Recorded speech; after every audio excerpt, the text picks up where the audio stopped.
Ethel, 1920, New York City. Yes, sir. Let's go back there. What do you remember when you were a little girl? I remember the house, the apartment house we lived in. It was in a heavily immigrant neighborhood, mostly Jews, Polish, and Irish. Mm-hmm. Seemed to get along pretty darn good.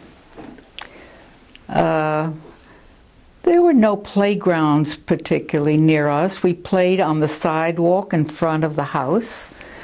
Hopscotch, jump rope, jacks.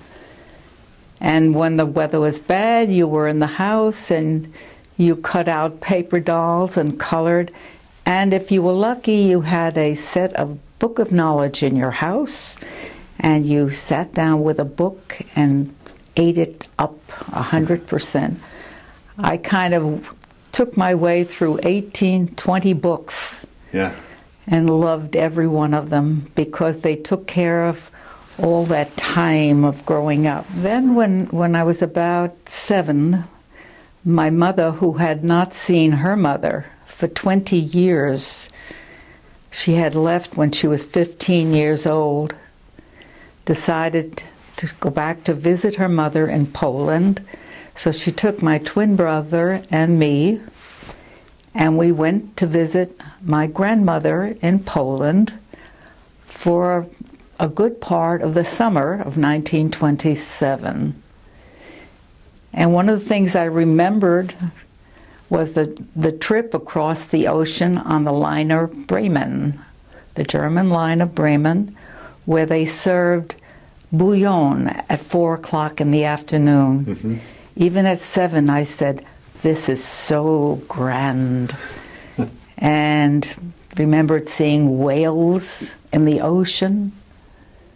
And we landed, and we went to Berlin first. My mother, at the age of 35, was as white-haired as I am now. When she had left home, she had black curly hair. So her cousin who lived in Berlin took her to an expert salon. And I remember looking at my mother when she came out of the salon, who that woman?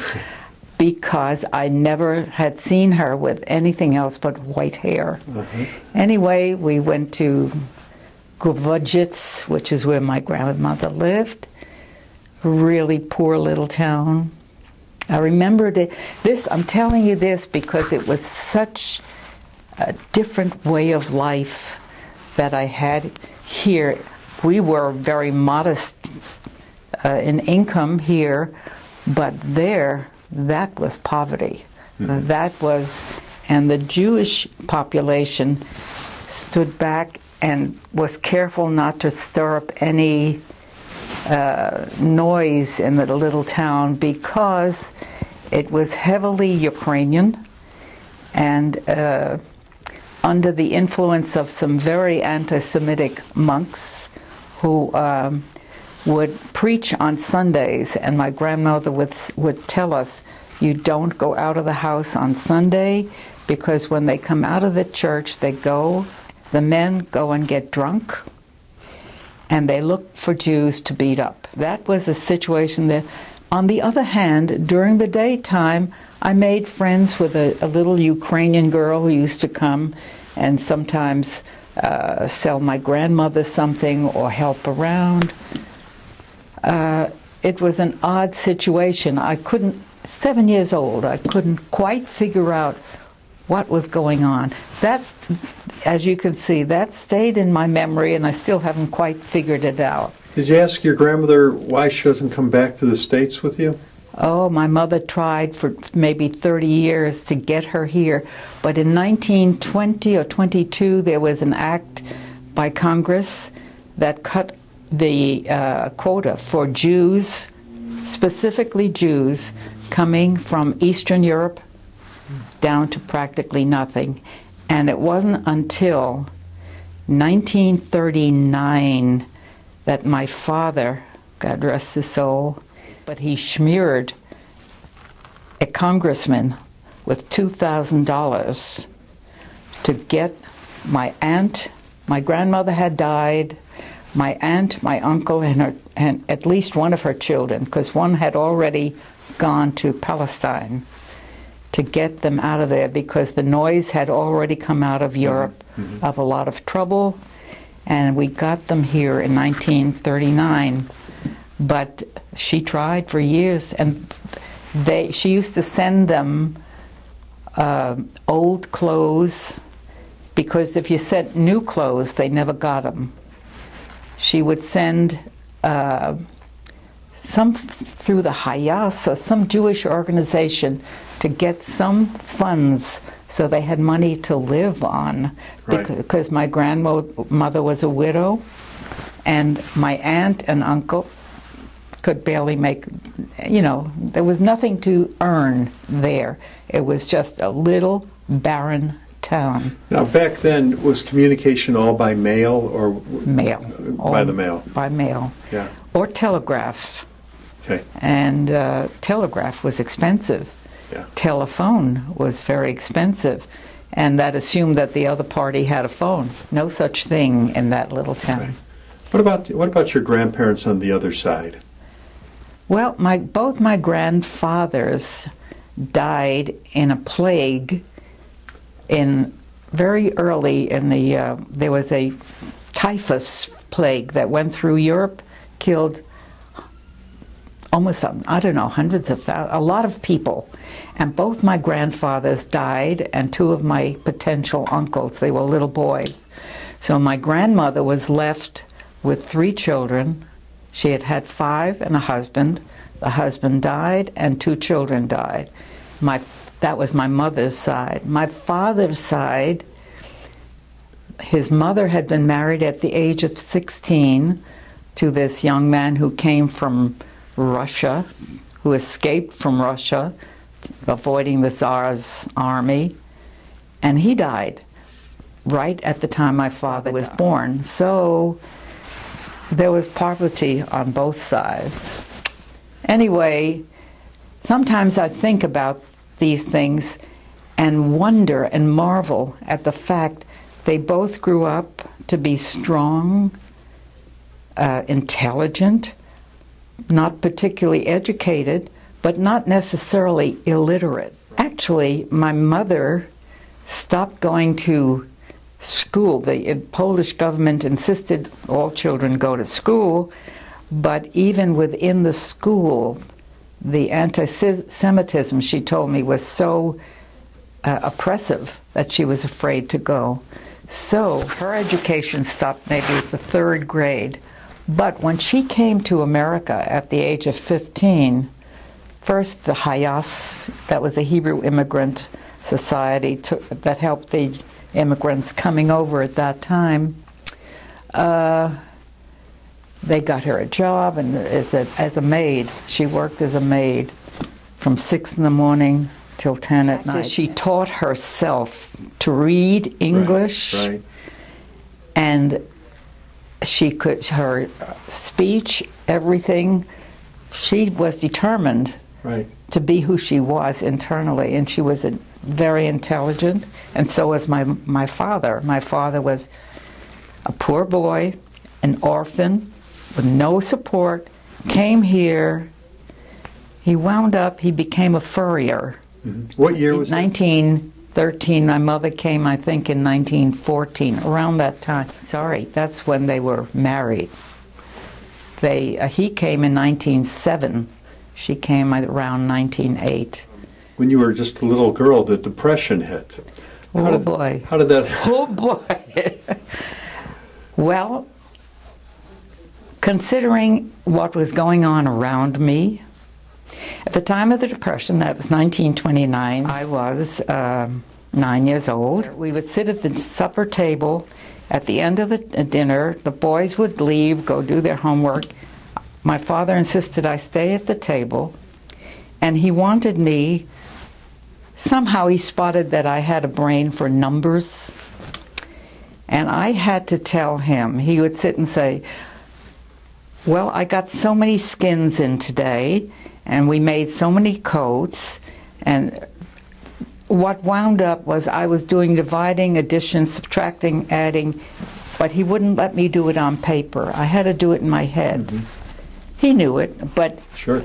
he was making me hop, but I was flattered at the attention. Look, I'm a smart kid. Okay. Anyway, but the Depression itself hit our business, my father's business, but somehow he made a modest living, but being an alert kid. I saw what was going on around me. I could see, I read the papers, I read about men committing suicide, jumping out the windows. I could see men dressed in some of their old suits from when they were had a job, selling apples on the corners. I remember where I lived on Burnside Avenue, young men getting up on pedestals and preaching communism. Oh yeah. As little as I was, it was already starting. There were guys taught. This was from the age of 9 to 15, there was a broiling going on. This was 29 to 15. What age is that? What year is that? 35? The political activity on the streets around our apartment houses was very active. The socialists, the communists, the Democrats. The Democrats, they were weak. The communists and the socialists, I'd stand there and say, woo, woo. And it was all part of the education of what was going on at the time. Right. The young fellows would stand and listen. The girls would come and listen. There was a shaping of the youth at that time, politically, way ahead of our years. Right. And it took, not until after the war did that, I think, the World War II. Right. That was in 41 when it started. Did your mom and dad ever talk to you about the Depression? Did they ever sit you guys down? We learned you didn't ask for things. Papa is making a living by his hard work. Every dollar that he earns has to be carefully managed, and we don't waste or tread lightly on the work of your father. And there was this old world, you know, respect for the family. We sat down at the table in a very modest, crowded little table for dinner at a set table every night. And my mother, there was only room for 5 of us, so my mother would stand in the kitchen. My mother would stand at the stove, ladle out the food, and she'd stand and eat standing up, and it bothered the hell out of me.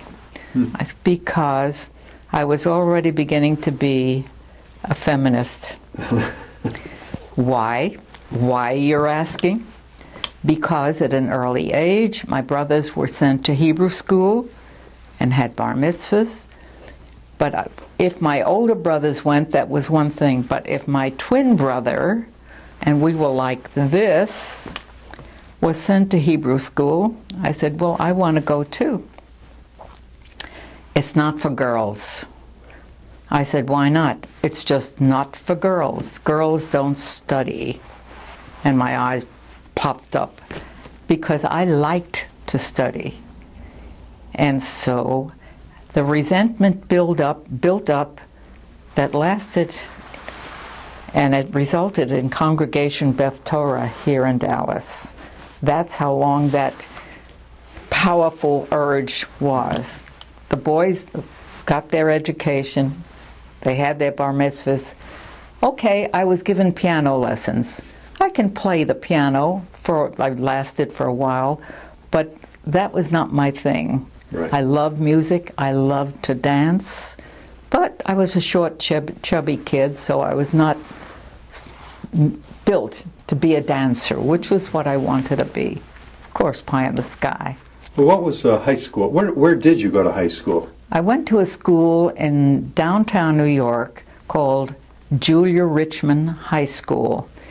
It was an all-girls high school, and it was like you had to have a certain grade average to get into it. Okay, I got into it, and it was the first time that my twin and I had been separated. We had always been in the same classes. We always got almost exactly the same grade, except that he always got 1 point more. I remember coming home first from an exam. My mother said, "How'd you do?" I said, "Oh, great, I got 99. She turns around, she says, "You know what Sammy got?" I said, looked at her, and she said, 100. Oh, didn't want to talk to anybody. Anyway, but we loved each other. But when it came time to go to high school, you could pick where you wanted to go. And so Sam wanted to go to this DeWitt Clinton High School, which was, I think, an all-boys school, yes. And my friend and her mother suggested I go down to Julia Richman, and I went, and it was a very good school. Yeah, yeah. Excellent. Yeah. And then I went on from there to Hunter College, and got me a pretty decent education there. While you're in college, maybe, or maybe shortly before, World War II broke out. 1941. I graduated in 1940, and World War II broke out December 7th, 1941. Right. Within 3 months, my 3 brothers were drafted from a very busy, active family, household, emptied out. I could only imagine what hit my mother and father's hearts, but they were very stoic. They kept saying, America is the golden land. No matter how difficult times would get, this is the golden land, and never forget it. Never forget it. Don't let anybody desecrate it. They pushed that hard, and the group of people they were with said, we've got to protect America. This is the golden land. And that's like a whole emotional input that was part of their gestalt, yeah. Did your brothers go into combat? Yes, one did, and he was wounded. Where was that? That was in France. He was on the bridge. He was blown off the bridge into the river. Well, this must have been toward the end of the war, because he wound up in a Parisian hospital, and he told us a story about how when he opened his eyes, there was a tall guy standing there, and he looked at him and he said, "You're Adolf, aren't you?" Adolf was my husband Ronnie's brother, who was living in, at that point, as an underground person. He had married a French woman, had been living in the south of France, had to leave her there because the town knew he was Jewish, and he came to Paris, joined the underground, and the Nazis, he said he was a Swiss citizen. The Nazis sent him to work in a factory manufacturing aviators, leather jackets lined with fur. And what he would do is somehow relay the number of jackets that were made and where they were shipped to the underground, which told them where the aviators and the planes were and where they could expect potential activity to come from. At any rate, Adolf, the brother, looked a lot. It was a family face. So my brother Sammy recognized it, because at that point we knew my husband's family. They had come over in '34, and so he looked up. He said, "Adolf." So that's how I know that it was toward the end of the war. Right, it was winding down, because the fact is that Adolf could come into the hospital and allow himself to be recognized as Adolf.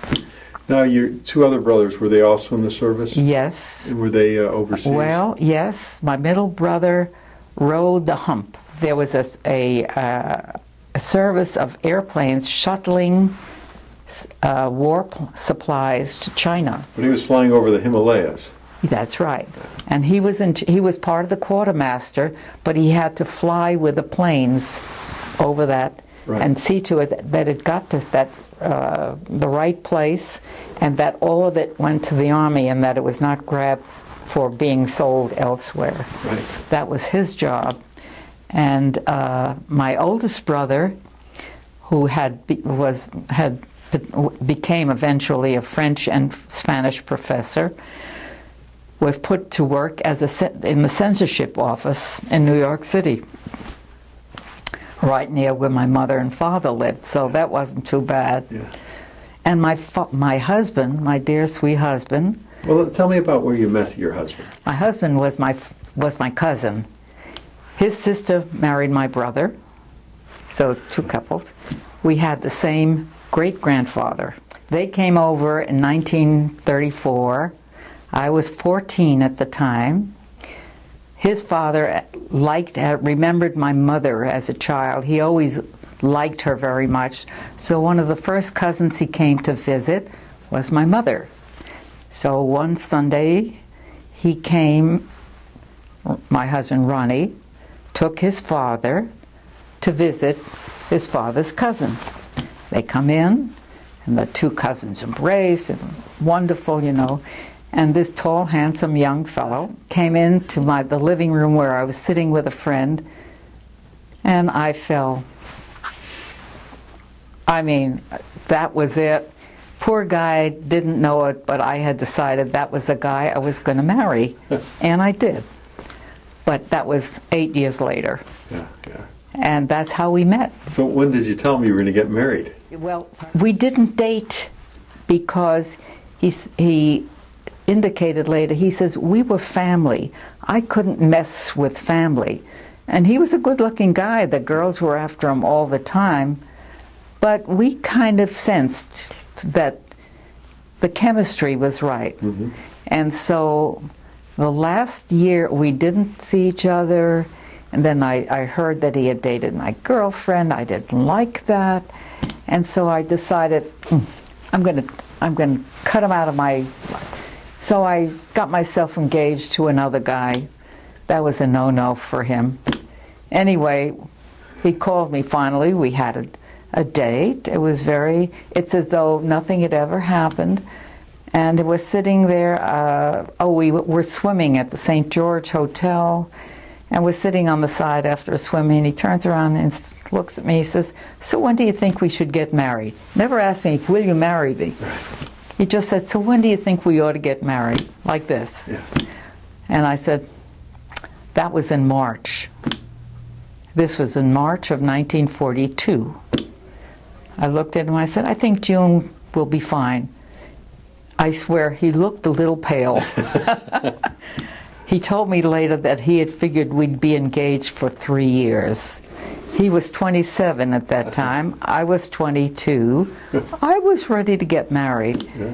And so, but he wasn't, when he had made that proposition, when do you think, and I gave him an answer, he didn't want to argue with me. He was very respectful of my decisions. Right, right. We got married in June, like I said. So then where'd you guys settle down? We settled down in a very sweet little apartment, very modest. It was very hard to get apartments. There were no apartments. It was wartime. Right. No building going on. There was a little apartment over near Broadway and 200th Street. Mm-hmm. And that's where we lived. Now, Ronnie was exempted from from Army service 3, 4, 5 times. They kept calling him, but he was a tool and die maker.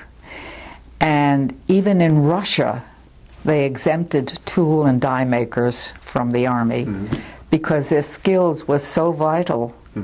Like he said, they will work at where he was working. They were tooling up for the Corsair. And that was a real a fighter's airplane. And they would work long hours. And that's what he did right through the war. And after the war, he became a plant, you know, in the real go-getter fashion, from a tool and die maker, became the best one. Then he became a plant manager, and then he got itchy, and then he said, I need to be in my own business. I can't do that here in New York. I don't want anybody looking over my shoulder, meaning his family, my family. So one day, we had many discussions about it. One day, on a Sunday, he had taken his toolkit, and he said, I'll call you when I get there. We had drawn a circle around the cities on a big map. We had drawn circles around areas that we might possibly move to. It had to have a place where there was, where his skills could be used, and then LTV, Temco, I believe it was, they were always hunting for skilled men. He said, don't worry, I can always get a job no matter where I go. Okay? And he picked up his toolkit, drove himself to Dallas, because it had to have that kind of opportunity, and it had to have a decent-sized Jewish community with potential for educating the kids. It was heartbreaking because I left my family behind, but I recognized my restless spirit husband. C'est la vie. Now, did you know he had picked Dallas when he left? Oh yeah, the two of us. Okay. The two of us. It was a decision, any major decision, we generally worked together on. So was that a little bit of a culture shock for you down here? Oh yeah, yes indeed. But you know what? Mine was not to focus on that culture shock. Mine was, we have to do what we have to do. That's it. And so, but the thing that made me come, I got a letter dated January 22nd, and he said, Eth, pack up the kids. It's 92 degrees here. I love it. He hated the cold, and I hated the heat. Came here.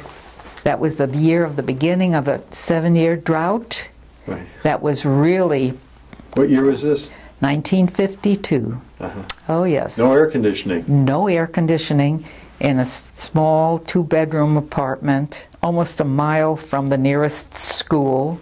We had one car. He opened up a little shop, his own shop on Elm Street, right next door to Rudolph's Meat Market downtown. For 6 months, there was not a penny of income coming in.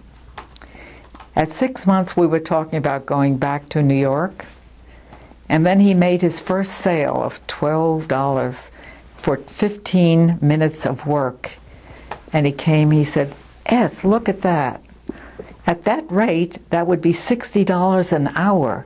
At that time, $60 was worth a lot more than now. And so, let's give it another go. And as it turned out, the fates were kind. First from a tool and die business, then he became involved with just manufacturing precision sheet metal for the electronics businesses here in Dallas. And those were feeding burgeoning computer businesses and the aircraft businesses. Somebody he knew was building a building down the block. He watched it, he said, I can do that. Next scene, we're buying a lot on which to build a building, and we got into building warehouses. And that accounts for the estate of Ronald Gruen. He did very well, but in the middle of it, he did the important things in his life. Between us, we knew we were both had the same goals of very involved with Jewish education, the Jewish community, you know, as well as the outer community. We eventually endowed a fairly large amount to Yeshiva University in New York, and a lesser endowment here at Yavneh High School here in Dallas. And Ronnie was very involved with the establishment and development of Akiba Academy. And of course they schlepped me in because Ronnie was the creator, but I took care of the business that followed. In other words, I did the bookkeeping, the controlling, the managing of the funds, the managing of the family. Somebody from Shereth, Israel came to him and asked if he could help them set up a new shul in Richardson. There were a group of young couples that wanted a new conservative shul. And he did, and he taught them how to run a service and encourage people who had no Hebrew education. He said, it doesn't matter if you don't know Hebrew or you don't know the words to a song. God will love you if you just la-la along with your heart. And we would meet sometimes, maybe there were 15 people, maybe there were 20. We now have a congregation of 400 families. And what's the name of the shul? Congregation Beth Torah. There was a certain ethos that we developed. One, that the whole family is part of the shul, not just the men. Without the women, men are lost. Got to have a wife or a woman. Women were allowed and encouraged to come up to the bima and have an aliyah. If they could read Hebrew, they were encouraged to read Torah. And we had classes teaching Hebrew. And there was also the teaching of the idea that little children have to be encouraged to be comfortable in the surroundings of the shul, that they shouldn't feel that that's a no-no. We made parts of the service where little ones were called up and they would just stand there and they were supposed to lead the congregation in a song. Well, they couldn't really, but if one or two of them would say, everybody would join in, and eventually some of these kids, that was in 73, 74, they're now grown. They're in our shul as parents of little children who go up there and lead services. So out of all your philanthropic work, it seems like education really was important. Now you got it. Now you got it. That was it.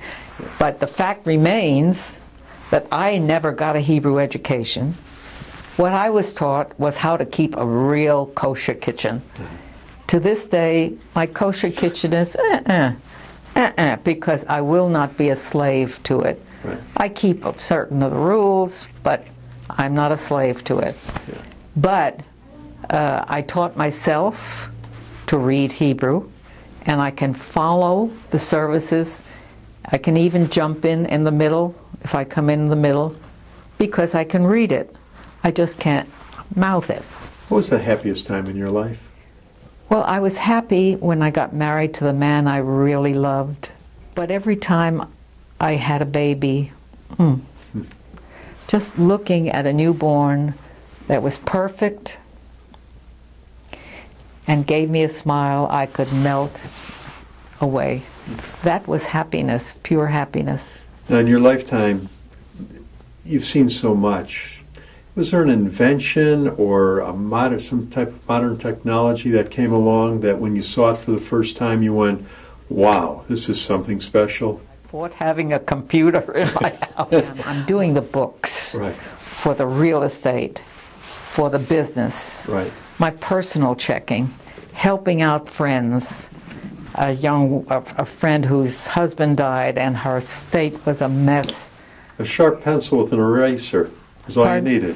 Huh? A sharp pencil with an eraser is all you need. Well, a little more than that. Teach the value of order. That was a sense of accomplishment to help somebody. In your lifetime, there's been so many momentous occasions on the national scene. Yes. You lived through the Great Depression, the wars, President Kennedy assassination, something good, the moon landing in '69 for the first time, of course, the tragedy of 9/11. Was there something that really stood out that affected you that you said, I know exactly where I was when it happened? December 7th, 1941, because it was war. Our boys are going to be going over war. Mm-hmm. Mm-hmm. You and Ronald, 4 children, 5 grandchildren, 1 great-grandchild so far. What advice does great-grandma have for the next generation? I'm basically a very religious person. If you can, having a sense of connection to God, power, whatever, as an ironclad structure around you to hold you and support you whenever you're in trouble, you're down, whatever.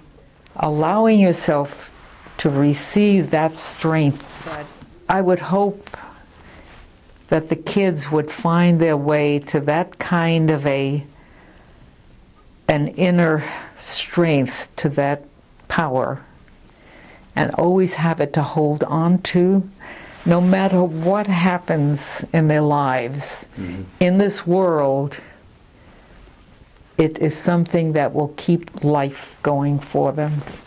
Thanks for doing this today. Well, thank you. You did a great job. Well, thank you.